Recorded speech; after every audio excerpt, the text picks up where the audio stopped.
पहलगाम हमले में गिरफ्तार मददगारों की पेशियां, आतंकियों के मददगार बशीर और परवेज की पेशी होनी है। एनआईए आज दोनों को जम्मू कोर्ट में पेश करने वाली है। बशीर और परवेज की एनआईए कोर्ट में पेशी होने वाली है। लश्कर के आतंकियों के दोनों ने मदद की थी और इन दोनों से लगातार पूछताछ करते हुए जो तमाम आतंकी पहलगाम हमले में शामिल थे, जिन्होंने पहलगाम हमले को अंजाम दिया था, उनकी लोकेशन पता लगाने के लिए भी तमाम कोशिशें और पूछताछ की जा रही हैं। दोनों ही को एनआईए आज जम्मू की कोर्ट में पेश करने वाली है। बशीर और परवेज की एनआईए कोर्ट में ये पेशी बेहद अहम ये पूरी पेशी हो जाती है। पहलगाम हमले में गिरफ्तार मददगार, ये तमाम मददगार हैं जिन्होंने उन आतंकियों को मदद की थी जो कि पहलगाम हमले को अंजाम दे गए। गुनहगारों को सख्त सजा मिलेगी, हालांकि पूछताछ उनसे लगातार जारी।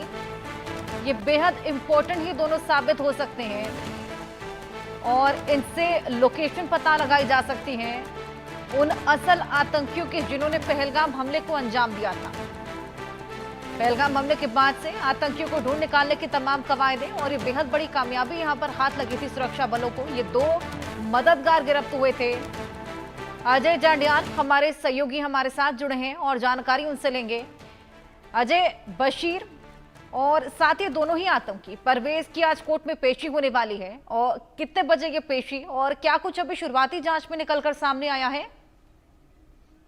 देखिए, बिल्कुल मैं आपको बता दूं कि बशीर और परवेज को जो है एनआईए ने कुछ दिन पहले पकड़ा था और जब जांच हुई तो पता चला बशीर और परवेज ही वो दो शख्स थे जिन्होंने लश्कर के उन 3 आतंकियों को मदद दी थी जिन्होंने पहलगाम में 26 निर्मम हत्याएं की थी। और आपको बता दूं कि जब ये बात पता चली उसके बाद इन दोनों को हिरासत में लेकर जो है वो जांच शुरू हुई और तमाम पहलुओं को देखा गया तो इन्होंने बयान किया कि वो तीनों आतंकी जो है कौन थे, उनकी आइडेंटिटी भी जो आतंकियों के मददगार थे इन्होंने की और उसके साथ साथ ये बताया कि वो कहाँ रुके थे, क्या क्या उन्होंने खाया था, क्या चीजें उनको दी गई थी, किस तरह की सुविधाएं जो उन्होंने मांगी थी उनको वहां पे मुहैया करवाई गई थी। अब एनआईए को इनकी पकड़ में आने के बाद जो है इस चीज का अंदेशा है कि ये खाली 2 ही लोग नहीं होंगे, कुछ और लोग भी हो सकते हैं जो उन आतंकियों के मददगार हो और उन आतंकियों को मदद देने वाले बाकी लोगों को कहीं ना कहीं खोजने के लिए इस वक्त जो है एक बड़ा अभियान चलाया गया है।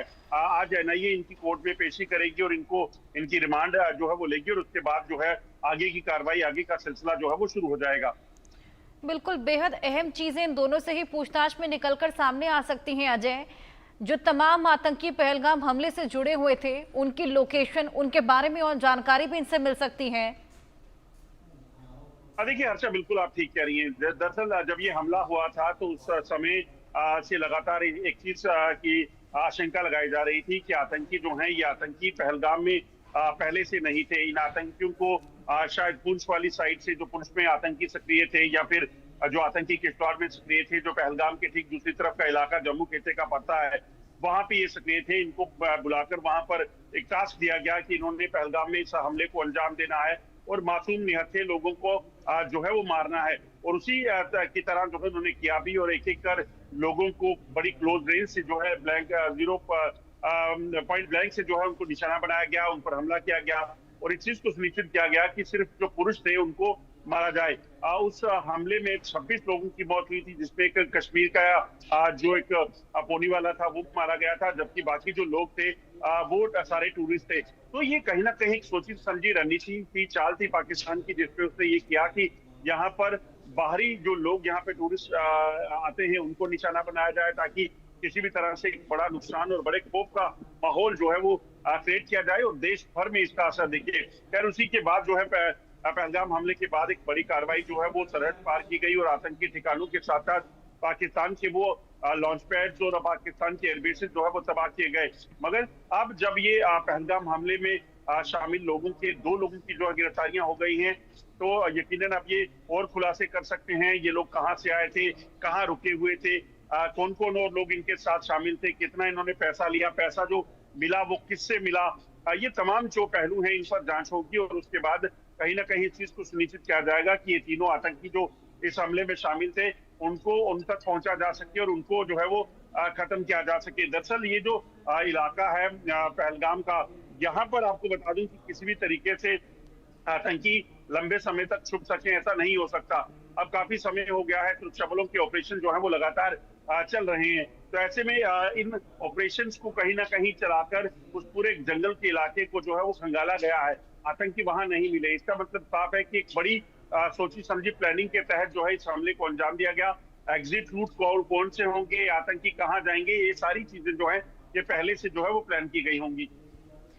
बिल्कुल, ये तमाम चीजें निकलकर सामने आएंगी जैसे जैसे जांच पड़ताल आगे बढ़ेगी। पेशी कितने बजे है अजय?